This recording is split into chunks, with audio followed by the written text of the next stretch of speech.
Reclaim your time.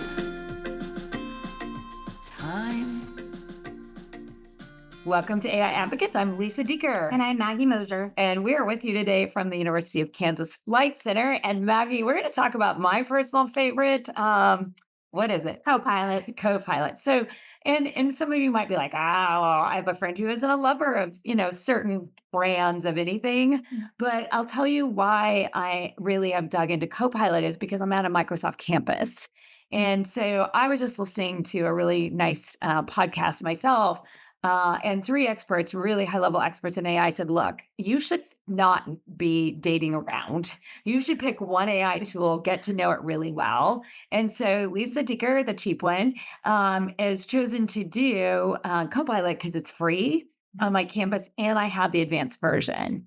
And Maggie, I know you've been using it. Any reason you like it besides it's cheap and free and we both work at the same place? I think that there are often free versions like Copilot, Dictate, they have free versions, but Copilot's free version gives you 15. Yeah. ChatGPT's gives you 5. Okay. And if it's not a time of day where it's busy, it'll keep going. Whereas ChatGPT, no matter what time of day, my 5 is my 5. Yeah. And I think with our version at our university, we get 100 a day, and I've never used those up. I don't know about you, but if you're not familiar with Copilot, this is why I like it. I like it because I kind of feel like it's the one place, kind of like if you use OpenAI, that I can do images, I can do summaries, I can make a rubric, I can have a picture and lower the reading level, I can have it read aloud to me.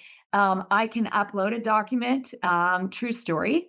A person was trying to file a complaint for workforce disability. So they took their job description and they then took their disability and we uploaded the job description and it created a perfect letter to take to their physician to ask for ADA accommodations at work. And so I really like it because I find it very nimble and it's super easy to use. And the last part I love the most about it is it gives me what I call Lisa Dieker wasn't thinking prompts.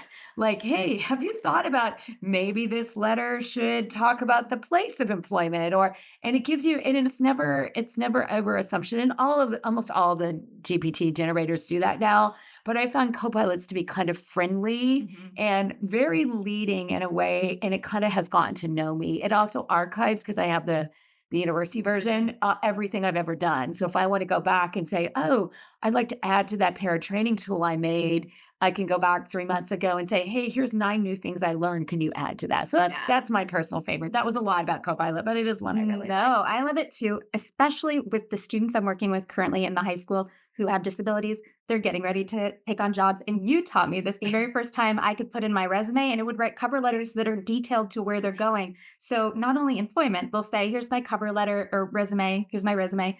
I'll attach it. And with my version, I can attach as many things about me as I want. But the free version, you can attach something, the resume, and then say, make a cover letter for this resume for this institution. And then you can say things you want it to highlight too. Like, I want you to really talk about how I'm a good communicator, how I have skills in technology, how I have gotten a 4.0, whatever you want it to really highlight, it'll highlight.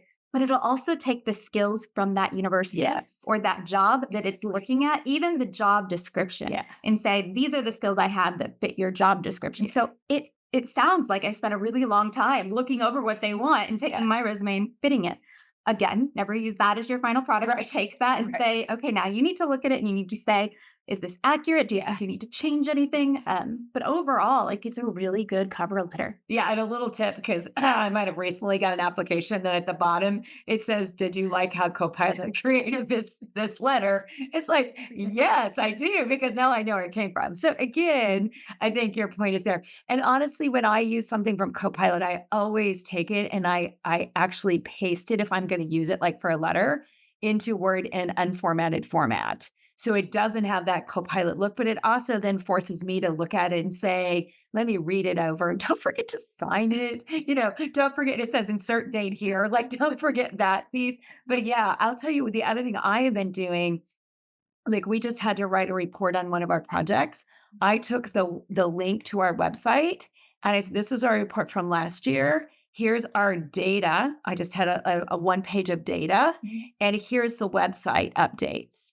Here's the current website. can you give me 3 things I should say in this report? And it was fascinating because I was like, I would have never said one of those. Like it said, you should really show how many more new resources you have in your report. So it also is a great thought generator, as are most of these if you use them. And again, I don't think there's anything magical about Copilot, but if you're a Microsoft district, I just had a bunch of teachers and they're like, oh, Copilot sounds cool, but we can't afford that. And I'm like, are you a Microsoft school? And they're like, yeah. And they're like, oh, it's an app. It's an app. So again, you just have to download it. Let's talk a little bit about the phone app because I think that would be fun for I our was going to listeners. say Microsoft, the Copilot has an app on your phone. And not only does the app allow you to ask it questions and answer, write it in, type it, I can even attach things on the app. I can have it say I am working with a student and in that moment, they are not interested at all in what I have to say or do. I often will ask Copilot just on my phone. I just talk into it and say, what do you think would interest a student who loves blah, blah, blah, blah, blah, and is in this grade? And immediately it'll give me a joke or some way that I can tie her back into and make relevant what we're having to learn that she's in this moment not seeing a relevance to. Yeah, and that's similar to what you can do with, asking your phone. But what happens normally is it sends you down a rabbit hole if you've got to pick the website, whereas this gives you a direct answer. So I have a funny story. Mine has now been trained enough by me because it knows me that the other day I said, I have a really busy day. Can you give me a suggestion of what I might do? And it said, well, I've looked at your schedule and it looks like you have a break from 9 to 9:30 because I put my day in. And they said, I think you should take a break and go on a walk. So at about 3 o'clock, I get this message that asks me if I'd gone on a walk. I'm like, stop. On you. I do not. And so I'm going to now. But, I like the fact that for a lot of our students, having some little personal assistant, and I know we can make a bot and all of that, but it's kind of already got that built into it, which is great. So, And I will say, having it on the palm of your hand too. My brother-in-law works for the Department of Defense, and he often is answering all of my questions. I always wondered how, and he has a really good chat bot on his phone, and he can give you the answer immediately. But as a teacher, if I don't know something, I always tell my students I don't know the answer, but I use it as a tool, just like they would. I say, oh, I don't know the answer to that. Let me see if I can find out quickly, and then I talk to them about what was used to discover this information. So one of the things about Copilot I like too is you can train it, like you said, but I can put in all of my PDFs on the one that's in Microsoft. I know it won't take that information. The free one, it will, but the one on Microsoft, and use those PDFs to train it to give better answers. got it. I love it. Well, and then my last funny one is recently I had a pretty inappropriate call with a salesperson. Let's just say they hung up on me and I was the customer. But I did in the middle of it, I put myself on mute and said, got any suggestions to keep me from saying something that I shouldn't say? It said, take a deep breath, smile, and do not say anything. And I was like, that was the best. But I think about that for some of our friends who don't have good social skills. Maybe we all need a little Copilot friend to help us once in a while. Amen. Copilot is very good at helping us to save time. Yes. And as we know, time is money. Well, thanks for joining us for this session of AI Advocates.